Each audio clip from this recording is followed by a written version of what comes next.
Hey guys, and in this new devotional series, we're actually going to be going back to the Message series that was in October, which was the Scavenger Hunt series. And we're actually going to be continuing that Message series in January. But through this series, we're going to be talking about different people that were in the Bible that God still used even though they got distracted by certain paths. And those paths that we've talked about are paths that take us away from Jesus, like various sins like lust or greed or anger or whatever else. It is something that takes us away from Jesus. So today we're going to talk about King David, and he actually fought Goliath, the giant, and he won. He beat a giant. And then he's also used in many other battle scenarios to where um, he was greatly admired. It was like there was a saying that like the king at the time, who was Saul, he was slaying the thousands, but David was slaying 10,000s. So he was just considered a great warrior, and um, he also was rose up to be the king of Israel. So God's chosen people, he was risen to be the king over them. He was also considered a man after God's own heart, according to 1 Samuel. But this doesn't mean that he was perfect. As a matter of fact, he did something that many of us, and thankfully God doesn't look at it this way, but many of us would be like, oh my goodness. So in 2 Samuel 11, it says, in the spring, when the kings normally went out to war, David sent out Joab, his servants, and all the Israelites. They destroyed the Ammonites and attacked the city of Rabbah. But David stayed in Jerusalem. One evening, David got up from his bed and walked around on the roof of his palace. While he was on the roof, he saw a woman bathing. She was very beautiful. So David sent out his servants to find out who she was. A servant answered, that woman is Bathsheba, daughter of Eliam. She is the wife of Uriah the Hittite. So David sent messengers to bring Bathsheba to him. When she came to him, he had an affair with her.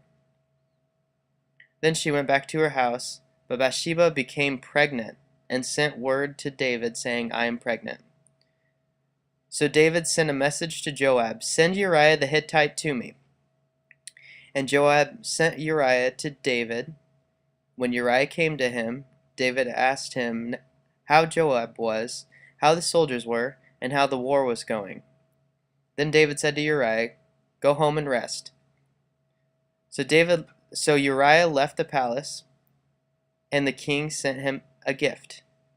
But Uriah did not go home. Instead, he slept outside the door of the palace, as all of the king's officers did.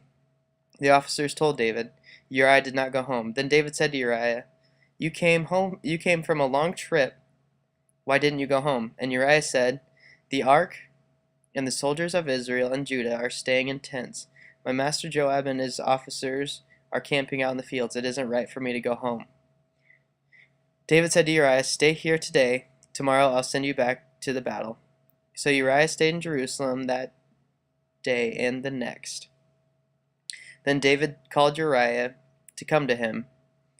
So Uriah ate and drank with the king, and David made Uriah drunk. But he still did not go home. That evening, Uriah again slept with the king's officers. The next morning, David wrote a letter to Joab and sent it by Uriah.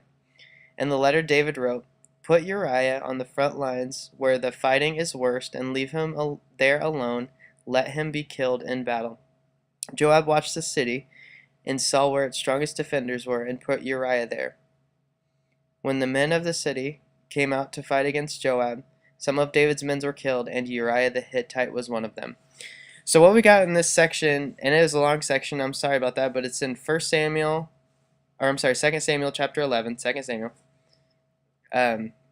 We see that Uriah is Bathsheba's husband, okay? So she's married, but King David still had an affair with her. And then he got Bathsheba pregnant. And then he sent Uriah out to the battlefield to be killed. So he had an affair with a woman, and then he committed murder by allowing someone to get killed. And yet God was still faithful in forgiving him and being there with him through his various consequences, because there are consequences to sin.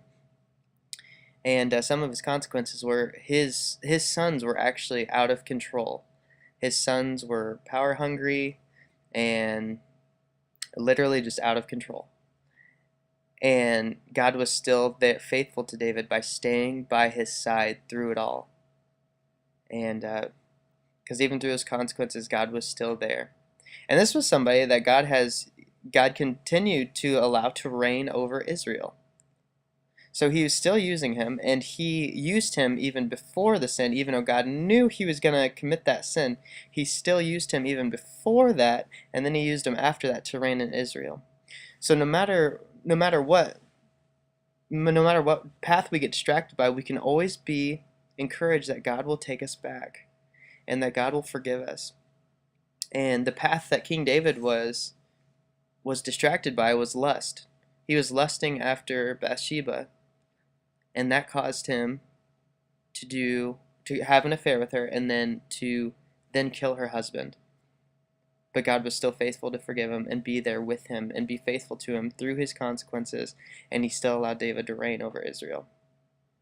So be encouraged that God will take you back no matter what path you get distracted by. If you get distracted by lust, if you get distracted into the rut of a critical attitude, or if you get distracted by things like greed or anger or bitterness or whatever, you get distracted by any of those paths, God will be there with you, even through those consequences of some of those things that you might have done, and he is still willing to use you. So thank you guys for listening. The next video will be out tomorrow.